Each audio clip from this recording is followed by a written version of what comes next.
نحمدہ و نصلی علی رسولہ الکریم اما بعد۔ ترجمے والے قرآن پاک کا صفحہ نمبر 952، 26واں پارہ سورہ محمد صلی اللہ علیہ وسلم، چوتھا اور آخری رکوع، آخری آیات ہیں۔ آیت نمبر 35 تا 38۔ اعوذ باللہ من الشیطان الرجیم، بسم اللہ الرحمن الرحیم، فلا تهنوا وتدعوا إلى السلم وأنتم الأعلون والله معكم ولن يتركم أعمالكم إنما الحياة الدنيا لعب ولهو وإن تؤمنوا وتتقوا يؤتكم أجوركم ولا يسألكم أموالكم إن يسألكموها فيحفكم تبخلوا ويخرج أضغانكم ها أنتم هؤلاء تدعون لتنفقوا في سبيل الله فمنكم من يبخل ومن يبخل فإنما يبخل عن نفسه والله الغني وأنتم الفقراء وإن تتولوا يستبدل قوما غيركم ثم لا يكونوا أمثالكم۔ صدق اللہ العظیم۔ جہاد کا اور منافقین کا تذکرہ چل رہا ہے، اسی تذکرے کو اللہ تعالیٰ آگے بڑھا رہے ہیں کہ جہاد میں کبھی ایسے ہوتا ہے کہ مسلمانوں کو دشمن سے صلح کرنی پڑتی ہے۔ اب یہاں قرآن پاک میں اللہ تعالیٰ نے فرمایا کہ صلح نہ کرو، اور دوسری جگہ اللہ تعالیٰ نے فرمایا کہ اگر وہ صلح کا کہیں تو صلح کر لو۔ تو دونوں چیزیں اپنے اپنے موقع محل کے مطابق ہیں۔ صلح کرنا ناجائز ہے دو وجہ سے، ایک یہ کہ کم ہمتی، سستی، ڈر، خوف، پریشانی کی وجہ سے یہ تو ناجائز ہے، اور دوسرا دنیاوی مفاد کو پیش نظر رکھتے ہوئے بھی صلح کرنا ناجائز ہے۔ جائز کہاں ہے؟ جہاں اسلام اور مسلمانوں کا فائدہ ہو اور نفع ہو، اس میں۔ مجاہدین جب اللہ کے دین کو بلند کرنے کے لیے جہاد کر رہے ہیں تو بھلا وہ کیوں ہمت ہارے؟ مقصد اونچا تو ہمت بھی پھر بلند ہونی چاہیے، لہذا سستی لاپرواہی کی وجہ سے کبھی بھی صلح کی ان کو پیشکش نہ کریں۔ صلح میں کیا ہوگا؟ پیسے ملیں گے، وہ اللہ تعالیٰ تمہیں ویسے دے دیں گے، اللہ تعالیٰ مال غنیمت میں دے دیں گے، اور نہ بھی ملے تو یہ دنیا ہے، اور دنیا کیا ہے؟ کھیل تماشا، اس کی اس سے زیادہ کوئی حیثیت نہیں ہے، لہذا دنیاوی فائدے کی خاطر ان کے ساتھ صلح نہ کرو، ورنہ ایمان مسلمانوں کو نقصان ہوگا۔ جب مسلمان سستی اور کم ہمتی کی وجہ سے صلح کریں گے تو کافر شیر ہو جائیں گے اور مسلمانوں کو نقصان پہنچائیں گے۔ اللہ تعالیٰ نے غنیمت حلال کی ہے، لہذا غنیمت اللہ تعالیٰ تمہیں دیں گے جب جتنی تمہارے نصیب میں ہوگی۔ بس یہ ذہن میں رکھو کہ ڈٹ کر رہنا ہے اور صحیح اللہ کو یاد کر کے صحیح سچا مسلمان بن کر رہنا ہے۔ اللہ تمہارے ساتھ ہیں، تمہارے اعمال اللہ تعالیٰ ہرگز ضائع نہیں کریں گے، تمہیں تمہاری کوششوں میں کامیاب کریں گے، اور تمہیں تمہارا اجر و ثواب بھی اللہ تعالیٰ پورا پورا دیں گے۔ اور ایمان تقوی شرط ہے، وہ ضرور تم نے اختیار کرنا ہے۔ اور جہاد کے لیے مال بھی خرچ کرنا پڑتا ہے، تو فرمایا کہ مال خرچ کرو، اللہ تعالیٰ تمہیں حکم دیتے ہیں، لیکن اللہ تعالیٰ تم سے سارا مال خرچ کرنے کا نہیں کہتے، زکوٰۃ میں بھی سارا مال خرچ کرنے کا نہیں کہتے۔ تابع داری کا، فرما برداری کا، اطاعت کا تقاضا تو یہ تھا کہ سارا اللہ کا دیا ہوا ہے، اللہ حکم دیتے سارا خرچ کر دو، تو بھی خوشی سے انسان خرچ کر دیتا، لیکن انسان کمزور ہے، تو اس لیے اللہ فرماتے سارا مال خرچ کرنے کا ہم نہیں کہتے، اگر ہم کہہ دیتے تو لوگ خرچ کرتے بھی تو دل میں خوشی نہ ہوتی، تنگی محسوس کرتے، پریشانی ہوتی، اور پھر تمہاری یہ پریشانی ظاہر بھی ہو جاتی، تمہارے دل میں اس کے بارے میں جو بیزاری ہے وہ اللہ ظاہر بھی کر دیتے، تو ایسا حکم پھر اللہ تعالیٰ نے دیا ہی نہیں کہ جس کی وجہ سے تم مشکل میں پڑ جاؤ۔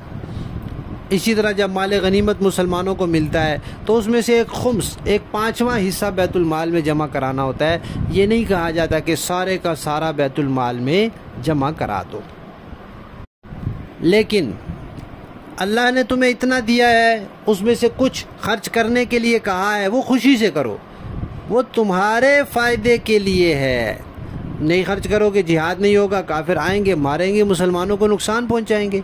زکوٰۃ میں خرچ نہیں کرو گے، فقر و فاقہ بڑھے گا، تم لوگ پریشان ہوگے، تمہارا معاشرے میں پریشانی آئے گی۔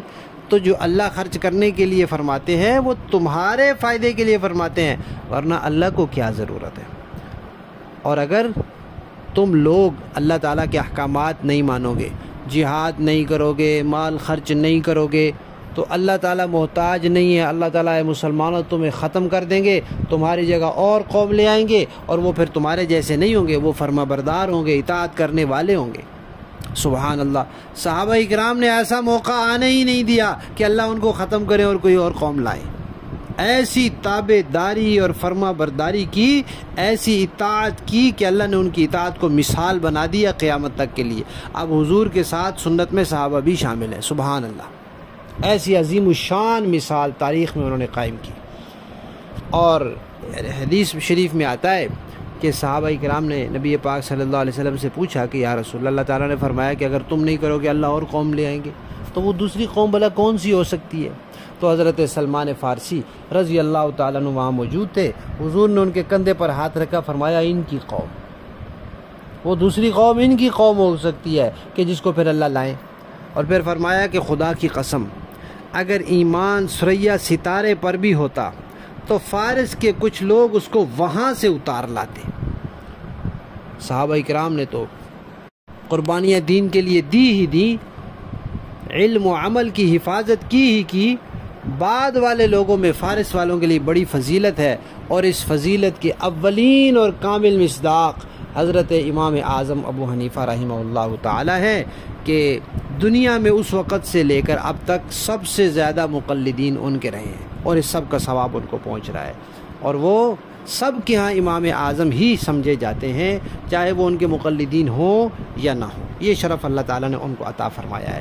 لفظی معنی دیکھیے، فلا تہینوا، تم سستی نہ کرو، وتدعوا، کہ پھر تم بلانے لگو ان کو، الی السلم، صلح کی طرف، وانتم، اور تم ہی الاعلون، غالب رہو گے، واللہ، اور اللہ، معکم، تمہارے ساتھ ہے، کافروں کے ساتھ نہیں ہے، ولن یترکم، ہرگز نہیں کمی کرے گا اللہ تمہارے لیے، اعمالکم، تمہارے اعمال میں، تمہاری کوششیں بھی کامیاب ہوں گی، تمہارا ثواب بھی پورا ملے گا۔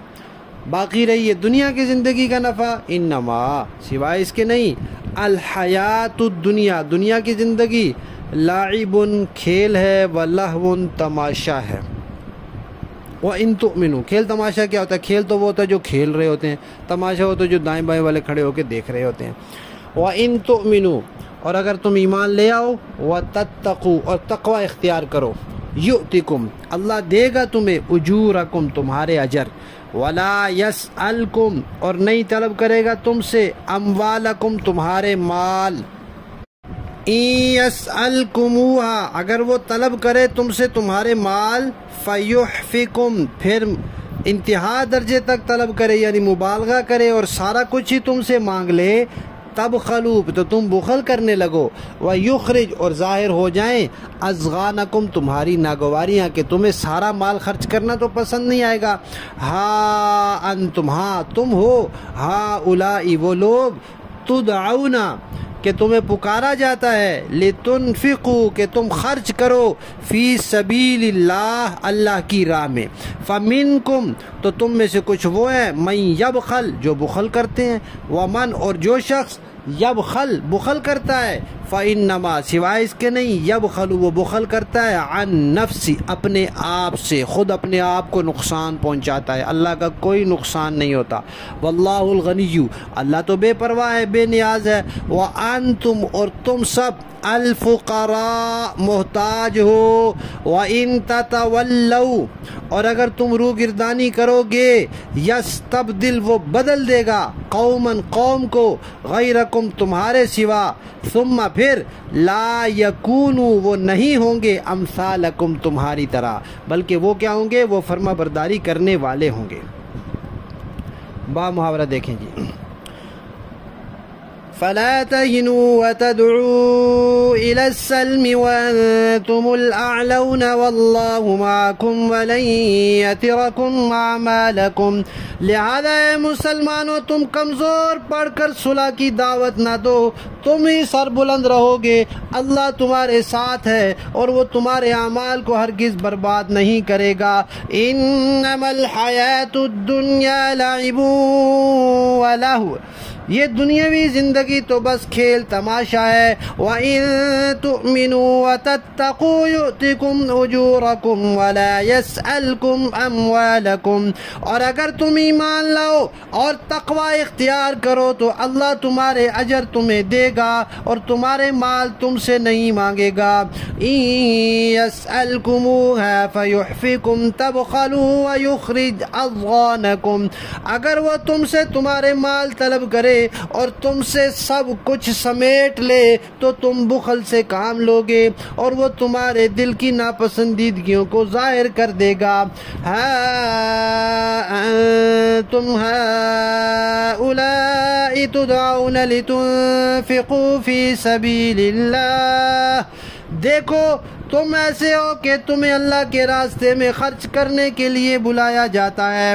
فَمِنكُم مَّن يَبْخَلُ وَمَن يَبْخَلْ فَإِنَّمَا يَبْخَلُ عَن نَّفْسِهِ، تو تم میں سے کچھ لوگ ہیں جو بخل سے کام لیتے ہیں، اور جو شخص بھی بخل کرتا ہے وہ خود اپنے آپ ہی سے بخل کرتا ہے۔ وَاللَّهُ الْغَنِيُّ وَأَنتُمُ الْفُقَرَاءُ، اور اللہ بے نیاز ہے اور تم ہو جو محتاج ہو۔